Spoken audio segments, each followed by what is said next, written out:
it is to stand before you. You know, as my wife and I came all of the cars parked all the way down the road, back and forth, and I'm wondering, how's this building going to hold it, all these people? First, I want to recognize those young people that's here. Mm-hmm. These boys and girls, how special it is you're here tonight. Yeah. You know,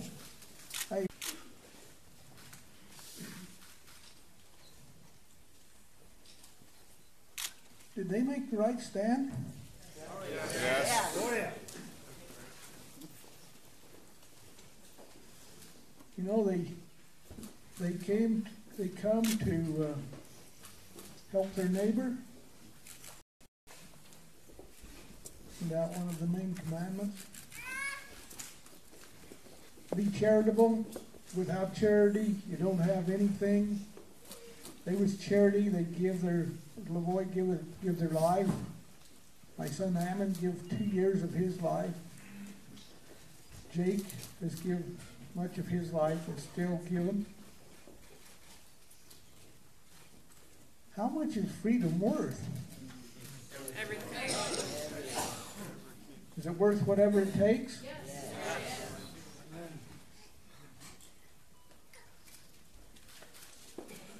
You know, I'm asked often, and who are you mad at, Cliven Bundy? And what are you going to do about the federal government and all this abuse? You know, I spent 700 days in jail. But I also spent about 30 years with threats and with snipers pointing at me. I faced, not I alone, we the people faced an army from people of our government, bringing an army against we the people. They weren't just carrying sidearms and 6-shooters, I'll guarantee you that. They were well equipped with the highest military surveillance equipment, communication equipment, and arms. Very well organized. And people say, what are you going to do, Bundy? And I have to stop and think, well, I'm either going to have to forgive them or hold them accountable. But then I think, hold them accountable. Who would I hold accountable? Who would you say that I should hold accountable? Obama. Yeah. Okay. Obama. Who else? Stephen Myrie. Okay, the sheriff. Who else? Harry Reid. Myrie. Okay. Harry Reid. Who else? We the people allowed it to happen. Navarro? Everybody in this room. Somebody hit it. Okay, let me explain something. Why? Let me ask you this question. Why would Cliven Bundy be mad at the federal government? No. Stop and think. Cliven Bundy don't recognize them having any jurisdiction or authority in the Clark County, Nevada. That's right. Why would I be too upset about somebody that didn't have no jurisdiction or authority? Do you know what I have a 15-second defense. You know, I've talked to all these attorneys. Everybody says, Bundy, you're crazy. 15-second defense? That's all I have is a 15-second defense. That's all I've ever said I had. And who would... Let me tell you my 15-second defense. My 15-second defense is I graze my cattle only on Clark County, Nevada land. And I have no contract with the federal government. Now, I know I can't understand that. But who would I be mad at? I could be mad at Obama. I could be mad at my sheriff. I could be mad at my county commissioners. I could be mad at the governor of the state of Nevada. But I'm not really mad at any of those people. I'm mad at my state brand inspector. Why would I be mad at my state brand inspector? You know, I pay taxes. I pay an annual fee to renew my brand inspection or brand certification. I pay a brand inspector every damn time he comes to inspect my cows. Why do I do that? Yeah, why am I paying the brand inspector? Protection. Protect what? Protect my cows. That's why I have a VO brand registered with the state of Nevada. That's to protect that brand. I don't pay anybody else. I don't pay the feds or anybody to protect my cows. I pay my brand inspector to protect my cows. Now, who does he work for? Represent? He represents the state of Nevada. And who's supposed to be backing him up?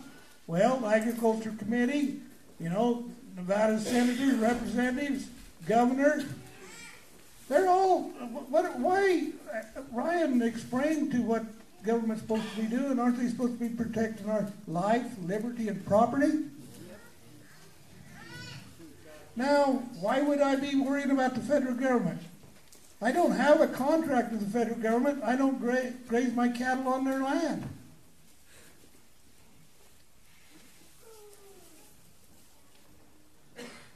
This is the thing I need to talk to you about. I hear all about, going back to Washington, D.C., I hear about, you know, Trump's administration should come and straighten all these problems out for us. I hear, you know, we're all mad at the federal government. We're mad at the BLM. We're mad at the Forest Service. We're mad at the National Park Service. We're not mad at the Fish and Wildlife Service. We have big movements like Western Land Coalition that's going to ask the federal government to transfer some land back to Montana, transfer land back to Utah, transfer land back to Nevada, because the federal government owns us all this land. They ought to transfer some of it back to the states. You know what I say about this? Good heavens. We have a constitution. Good heavens. This battle's already been fought for us. Good heavens. We have an inspired document. It's a blueprint to how this country's supposed to be run. Yeah.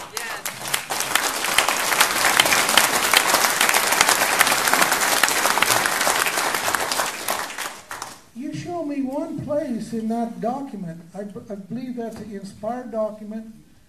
You don't have to go very far to realize it's the supreme law of the land. It was in the intent of America to follow this blueprint. It wasn't only the intent for America. This document is a blueprint for all people in all countries. Our United States Constitution will work any place in the world.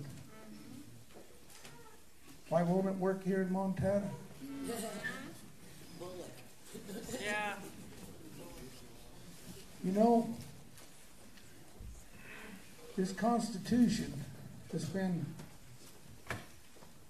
given to us by inspiration, by much blood and much suffering. And we know that it's not going to stand unless we sacrifice some of our efforts in life, our monies. Anything that's worthwhile, we have to fight for. That's sort of one of the laws of this earth, I guess.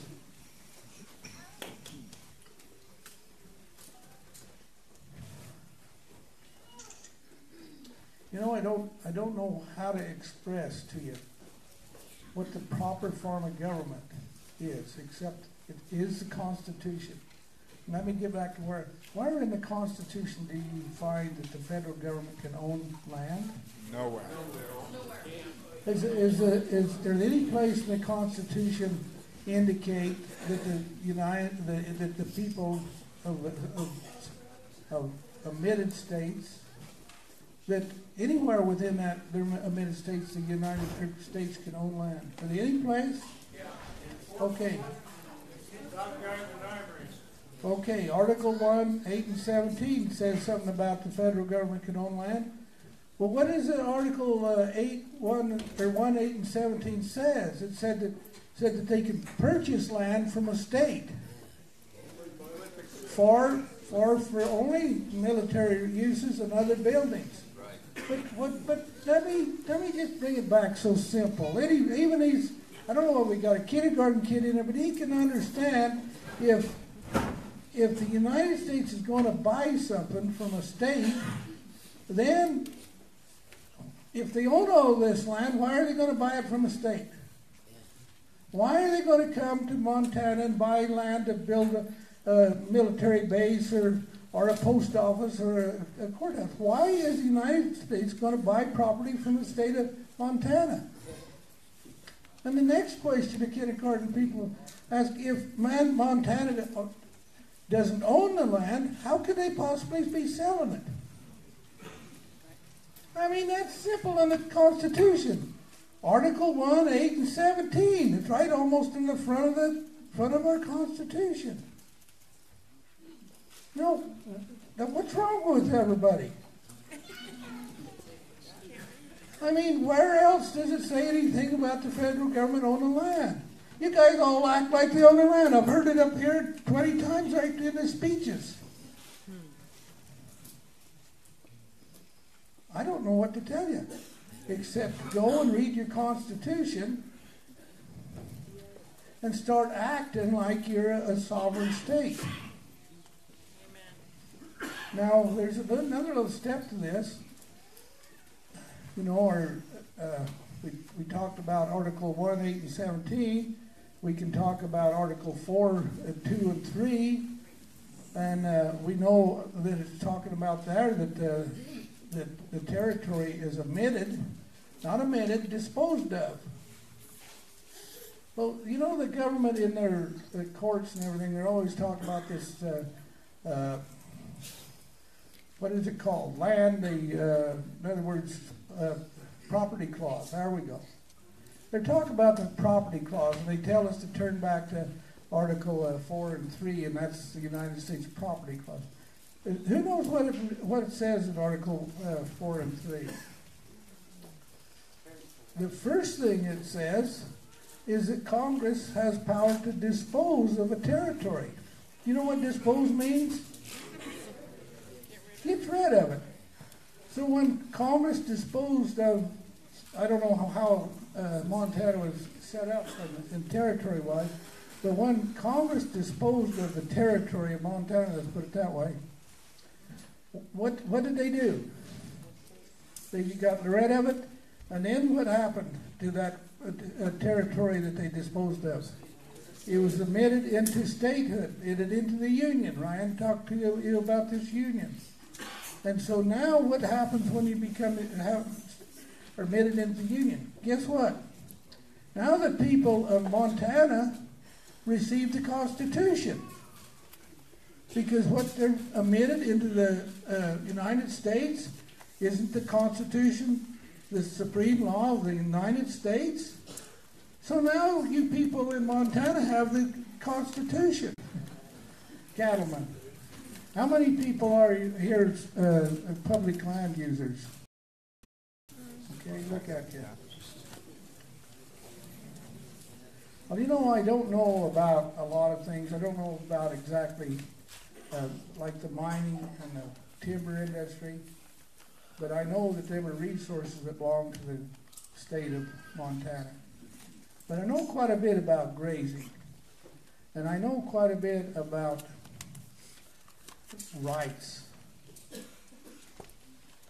Anybody that has rights on let's say public land, they have created those rights through preemptive rights created through beneficial use. And whoever has those rights have been created by our pioneer fathers, whoever started to use these properties, these resources, and they've either been inherited or bought. And those rights are property rights. They're not privileges, they're not permits, they're not allotments, they're your ranch. I had an old neighbor of mine who's been gone for quite a few years, and one of the things he told me, he said, Cliven, never call your ranch allotment. Never call it a permit. Never call it a lease. Never call it a license. Call it your ranch. Bundy Ranch. You know, at the time, I probably didn't understand the importance. But if they're your property, and you have property rights, you have water rights, you have access rights, you have range improvements, you don't have the right to lock people out and keep them from coming and do all those things. But you have those rights nobody else has. Your neighbor don't have the right to graze cattle on that your ranch. You're the only one that has them rights. Your neighbor has the right to go out there and fish and hunt and camp and enjoy the public land. But you're the one that has the rights. But then what? Let me, I'm going to talk a little bit more or less to the rancher here. But it's also the miner, and it's also the timber people. How many of you have seen the map that shows the western United States, and you see, like 60-something% of the western United States is red because the federal government owns that land. How many of you have seen that map? Yeah, they don't own it. Okay, now let me stop. Let me want to show you something here. Do you know that all of that red, when I'm going to say all, I know it's not all, but I'm going to say all.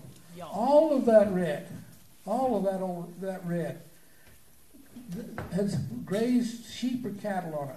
It's all grazing at one time. All of it. And all of that red is within a admitted state. It's all been disposed of by the federal government. Congress disposed of it. It's all a state within a state. All of that red has been has preemptive rights created by beneficial use. It's all been grazed and utilized, and somebody owns that right. But also all of that red has been adjudicated. That's what the 1934 Taylor Grazing Act was all about. It's about adjudicating. There's lines. This rancher owns this, and this rancher owns that, and that rancher owns that, and no other rancher has the right to go across his land. There's range wars. All of these things have been done. They're not things that have to be done. They're things that's been done. So these rights are established. They're on a map. When the Taylor Grazing Act came along, I don't want to take too much time on this, but when the Taylor Grazing Act came along, the ranchers contracted with the federal government for a service. What was their service? One was the federal government was going to monitor, and the other they was going to survey, and the other they was going to basically map and keep records. That was what the Taylor Grazing Act was all about.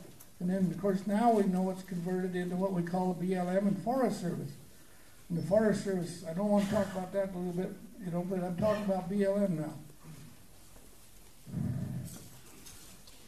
Abolished it. Okay, let me tell you something. You ranchers contracted with the federal government to do a service. And guess who was paying for this service? I'm just using a figure.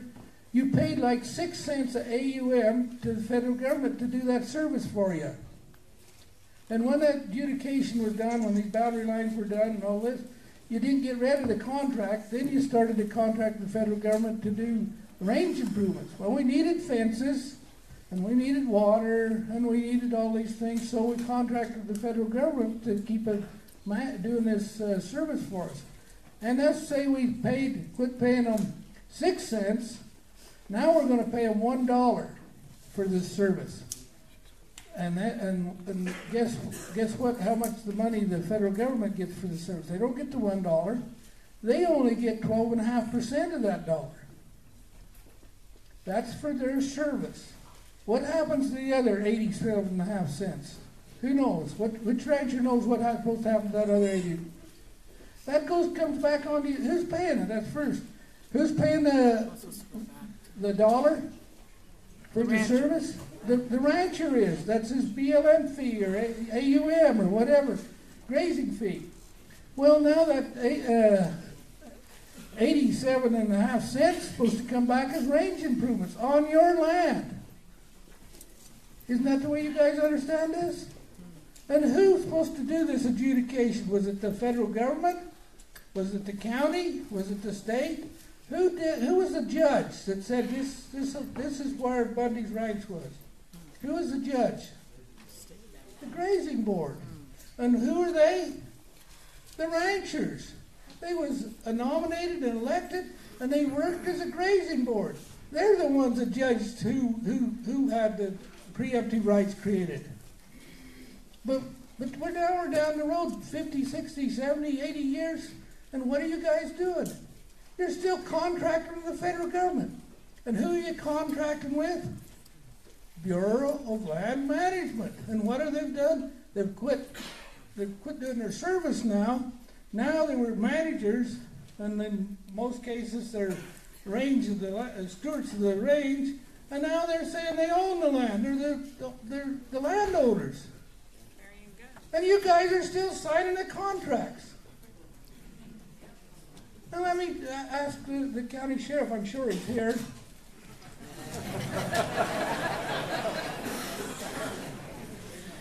You've got a problem. You want to run over an endangered species bush over here with your pickup, and you're in trouble. And BLM and the Forest Service are ganging up on you, and of course the Park Service and Fish and Wildlife and everybody's ganging up on you. And you go to the county sheriff and you say, I want you to come and protect me. I've nominated you, I elected you, and I pay you to protect my life, liberty, and property. Now get over here and protect me. I need your help. And you might go to the governor and say, I need your help also. And you go to the county commission and say, I need your help also. But let's just stick it with the sheriff. And the sheriff says, okay, I have been elected and you do pay me, but I got a problem. Do you have a contract with the federal government? And don't that terms and conditions of that contract say that they have unlimited power? And don't it claim that they even have policing power? And if you break any rules or regulations, you're going to go to a federal court? And then you come to me and want me to help you? You signed the bottom of that contract. I didn't sign it. You guys got to think about this. Remember what I said, my 15-second defense was? I grazed my cattle only on Clark County, Nevada land, and I have no contract with the federal government. I haven't had a contract with the federal government for over 25 years. That's why when I go to court, and I haven't been able to make this point, but some days I will. When I go to this court, I don't plead guilty, and I don't plead innocent. I plead no plea. Why? Because I don't recognize this court as having any jurisdiction over my land that I graze cattle on, my rights, or I'm not a party.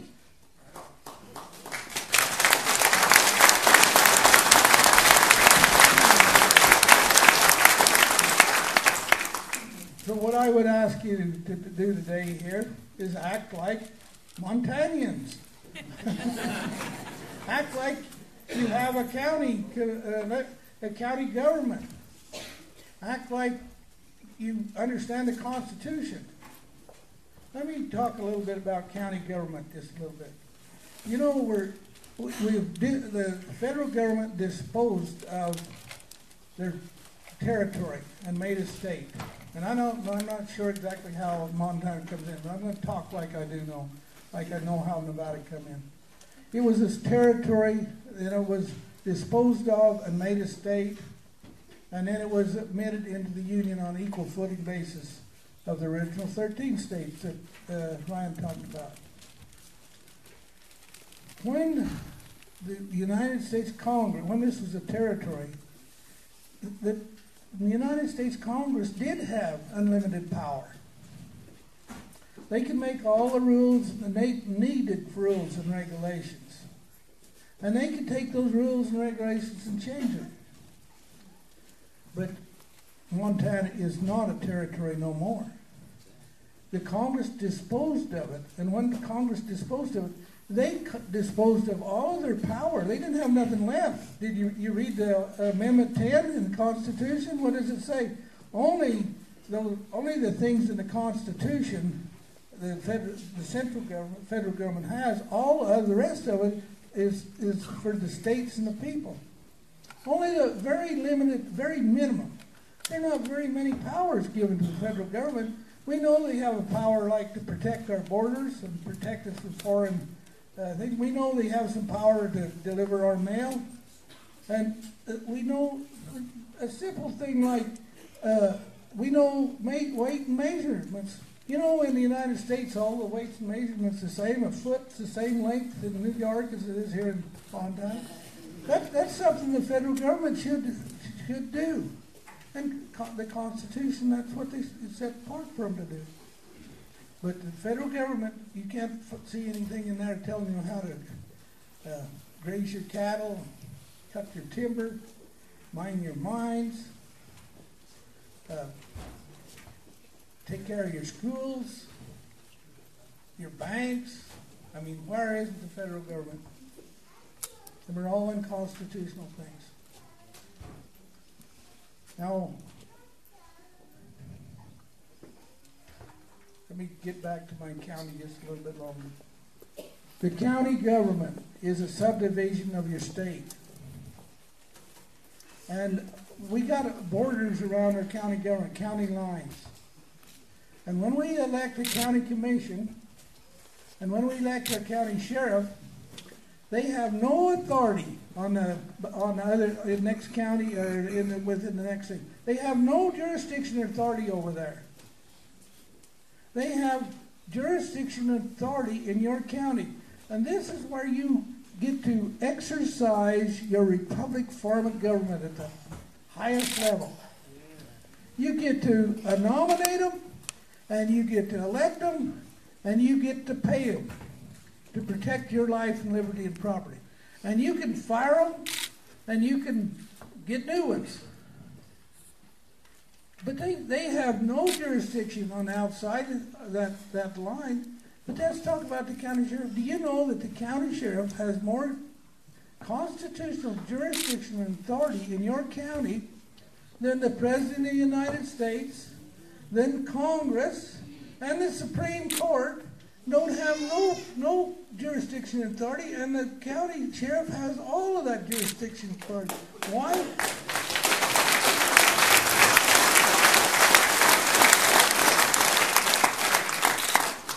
You people gave some of your sovereignty to him, and you to be your sheriff, and you pay him.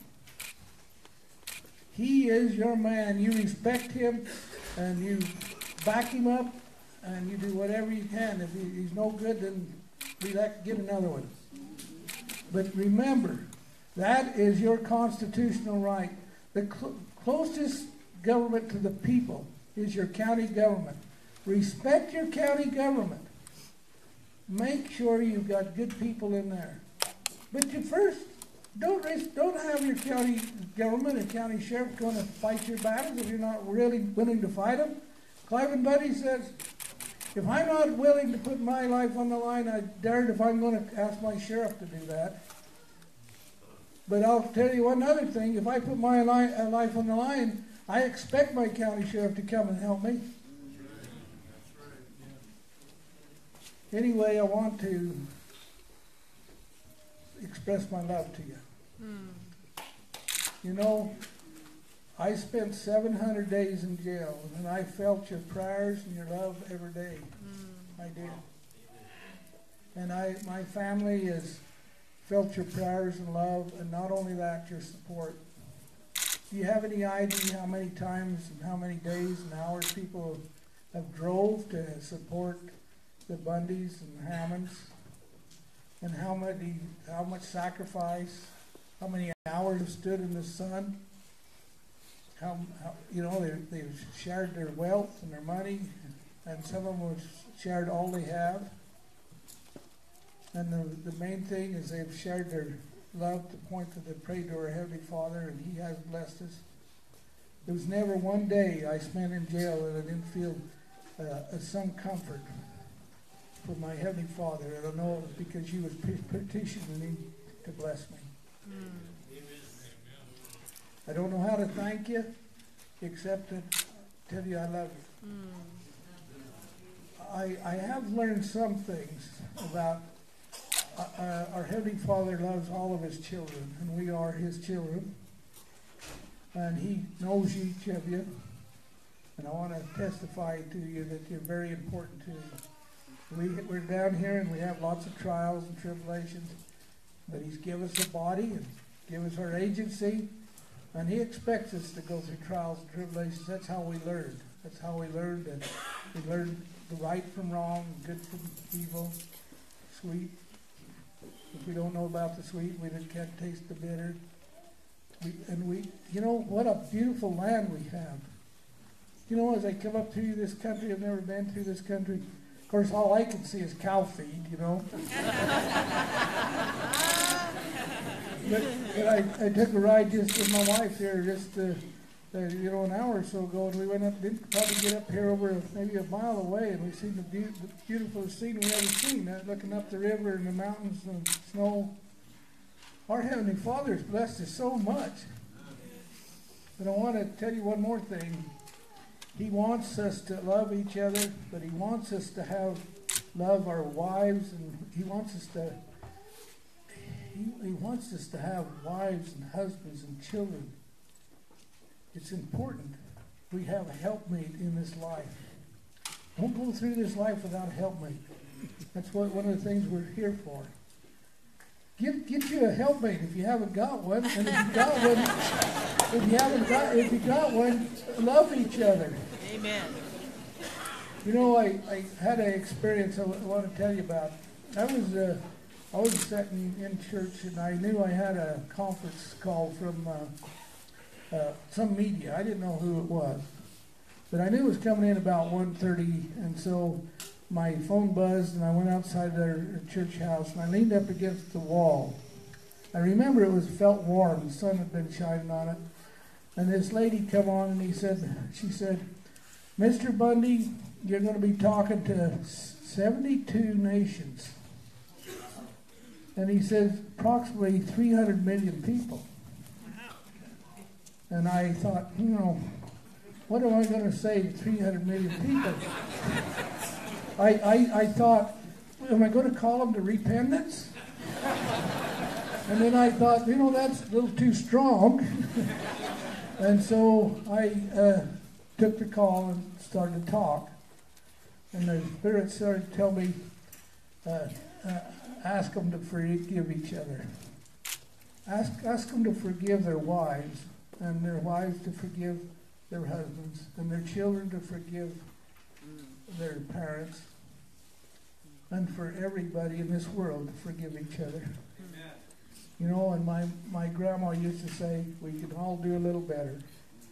Thank you. Yeah.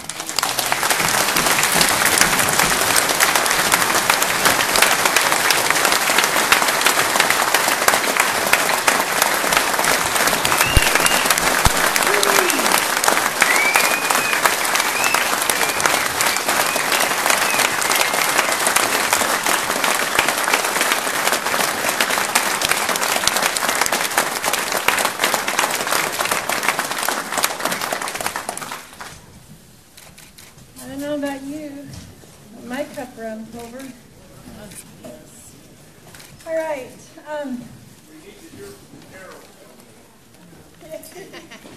Carol, would you like to take 5 minutes?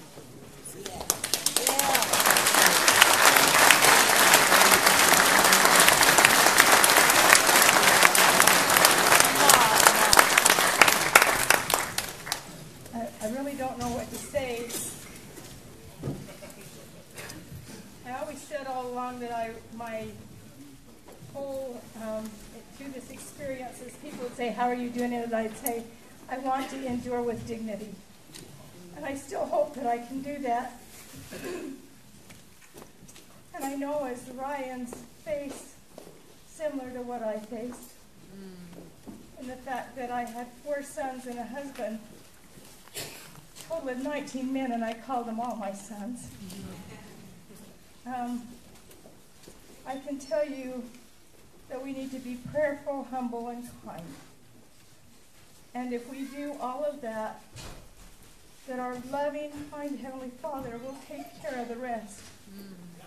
It wasn't long before my family was released that I was praying, and I had sat there and I was waiting for something, you know. I'm saying, here I am, Heavenly Father, please, I need something. And I sat there and I felt something really light, just like it was just bright. And then I thought, kind of like I was light. I'm going, oh, good heavens, I've died. You know? I prayed too hard to get out of this thing. And then it dawned on me that my loving, kind Heavenly Father was picking up my burdens and carrying them for me. And that's how I felt light, and that's what I saw. And that's my message to the Ryan family. He will pick up your burden and he will make it light.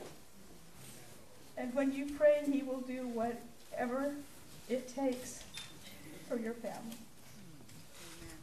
And I love you. And I love each one of you as well. Thank you very much for having us here.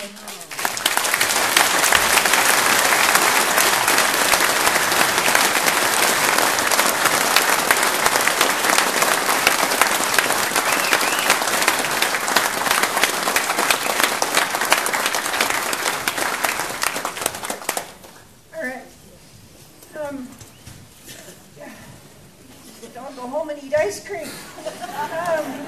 We're going to start with questions. So you were given places on your, with that piece of paper, whatever it's called, to write questions. And so we are going to, if you want to ask a question, limit it to 1. And we're going to start a line over on this side.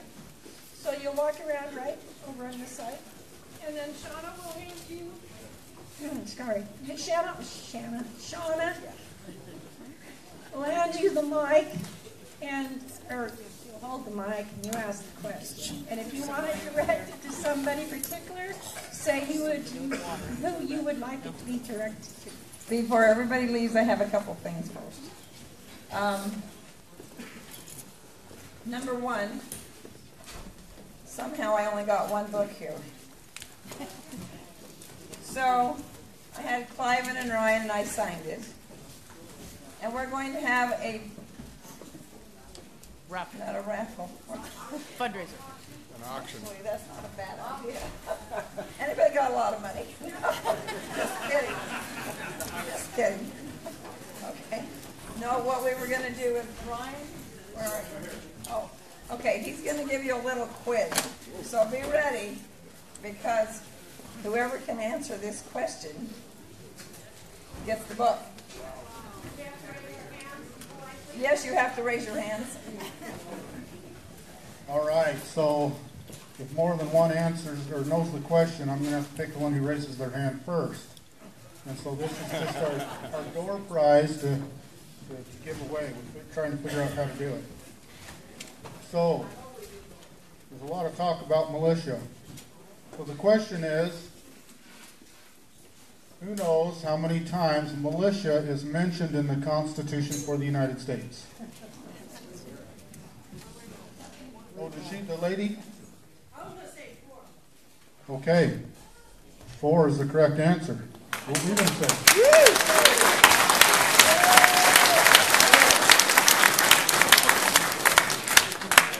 Can you tell me where?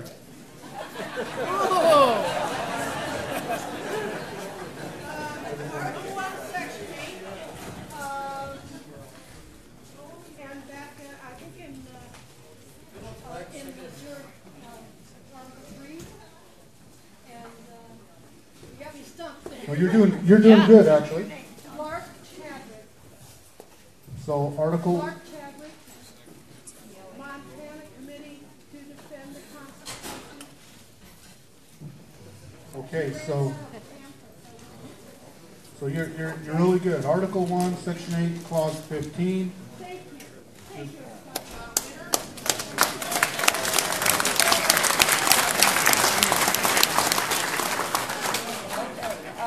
Seconded. I have to give these announcements and then we're going to start the questions.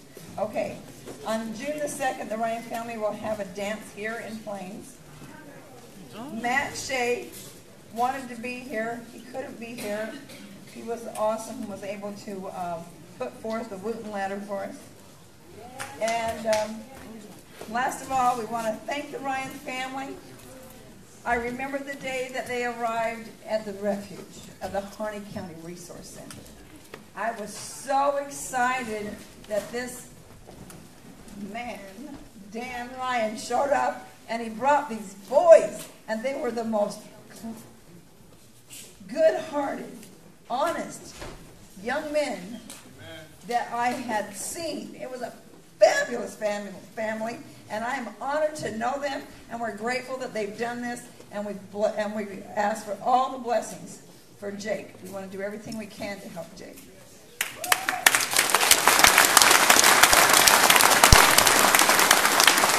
So now, if you have any questions, please line up over here, and I'll let you ask your questions.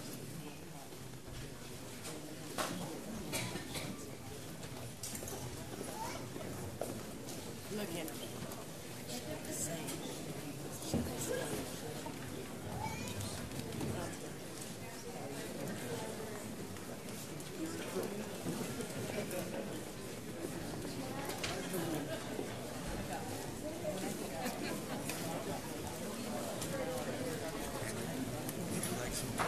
I'm okay, thank you.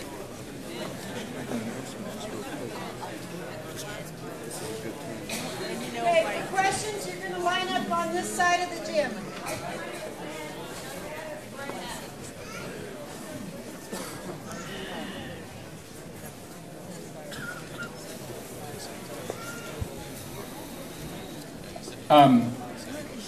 Jennifer Fielder earlier tonight stated that for us to have a rule of law, that must apply to everyone equally, and I could not agree more.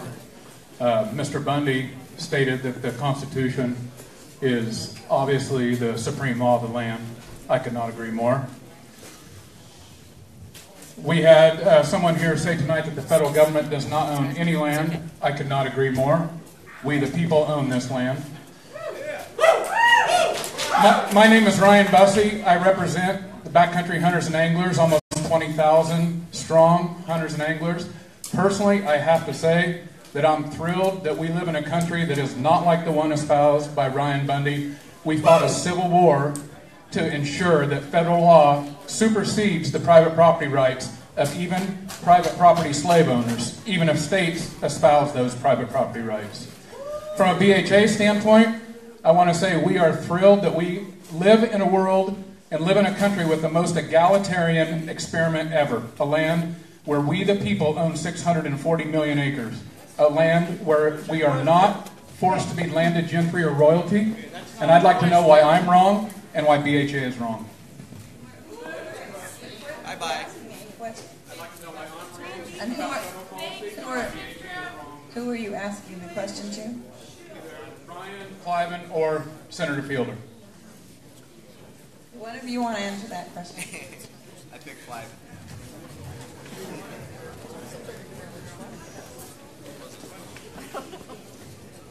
Well, again, the Constitution is pretty clear that it doesn't, the Constitution only allows the government certain things. If it's not in the Constitution, then the government certainly does not have that authority. And so by the absence of proclaiming that the federal government can own any land, then it's obvious that they do not. Article 1, Section 8, Clause 17 expressly states that if they want to own land, then they've got to purchase it from the state. After getting the state's legislature's consent, and then that land can only be used for military bases, arsenals, dockyards, and other needful buildings. And so it's pretty clear that the land simply does not belong to the federal government. It does belong to we the people, but not we the people as a whole. We the people within each state. Otherwise, the states are not states. They're just provinces.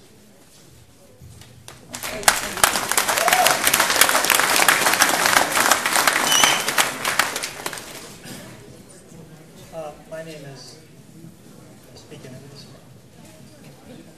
my name is Kevin Burns, and I've been working on some patent law issues, which I've dropped on your table through your security there for you to read at some point.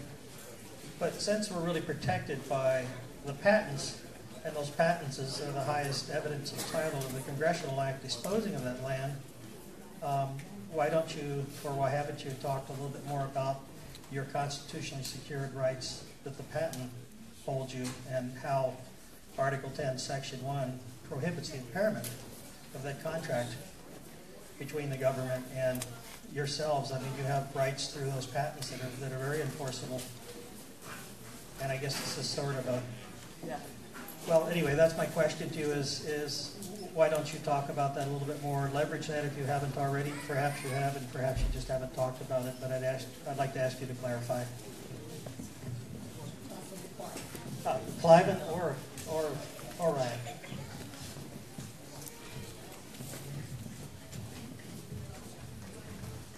You know, he's asked a question that I really don't have a clear answer to. But this is one of the things that are confusing about our statehood and why the federal government keeps us selling land under patents, and why they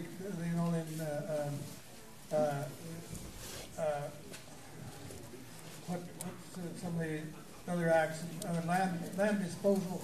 Land disposal, as far as I'm concerned, happened at statehood.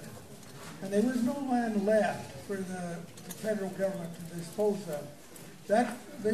All of these, like federal land, I'm trying to think of what I'm trying to say, like Homestead Acts and some of these different acts, they were set up for territories, and they're just fine under territories. The federal government could dispose of in territories. But once it was admitted and disposed of and admitted as statehood, one of the mistakes that were made is these land offices should have been operated and run under state.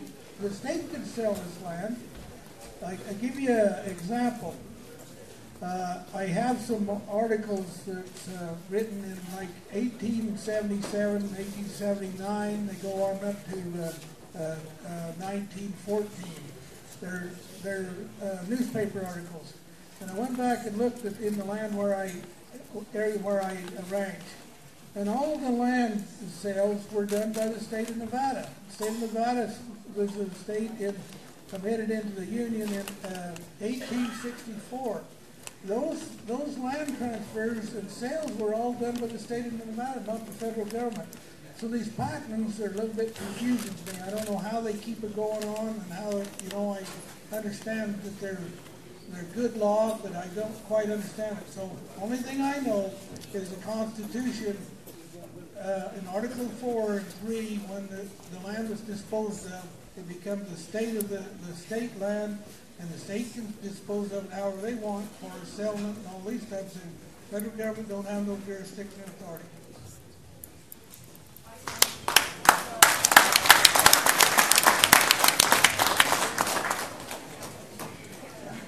My name is Jeff Lucas. My question's for Senator Fielder. In the last couple legislative sessions, I've had the pleasure of helping to soundly defeat every single land transfer bill that you've sponsored or supported. As a fiscal conservative, why do you insist on pushing an agenda that wastes tax dollars, gets less support each and every year that you present them, and is so obviously out of touch with the citizens of Montana? Thank you. What was your name again, sir? Jeff? Thanks for the question, Jeff. I don't remember seeing you soundly defeat me in the legislature, but I've carried a number of bills oriented towards improving conditions on our public lands in Montana. And I am an unapologetic advocate of the state being recognized as the proper entity to own and control the public lands within the borders of Montana.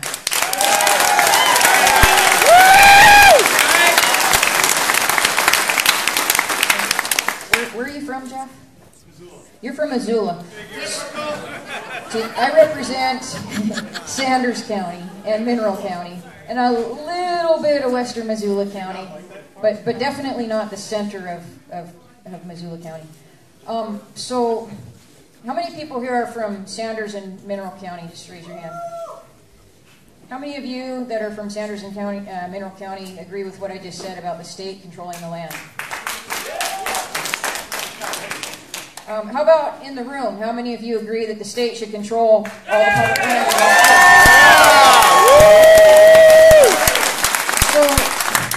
So How many people disagree with that? What it really comes down to... Okay, how many people would disagree and think the federal government should stay in control of the public land in Montana? Okay, no, wait. It's okay. It's America. We can have differing opinions. But the law of the land is the United States Constitution. So that's what we go to for our reference when we have disagreements about these things, and that's why we have courts. But the will of the people is important. And to say that the citizens don't support Montana owning and controlling the public lands in Montana and that that's out of touch, I think you're wrong. I think you're out of touch. I'm sorry.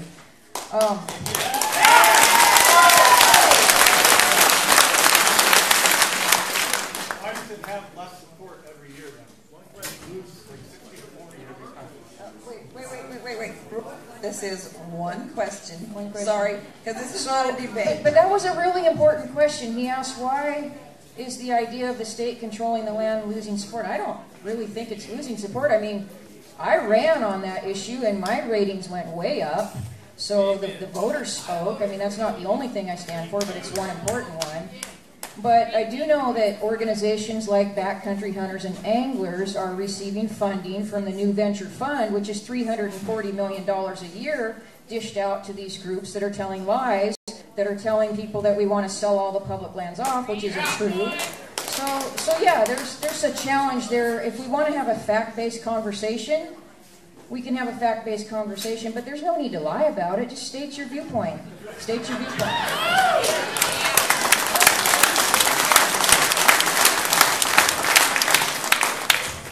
Hello, my name's Tom. And to follow up on Senator Fielder there, she just indicated, started talking about money, and I filled my own fuel tank to get here tonight to support my public lands, and just wondering who filled the Bundy's fuel tank.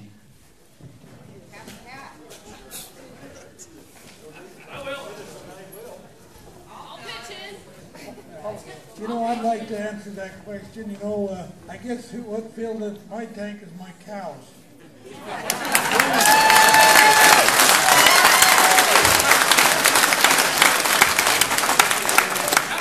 did!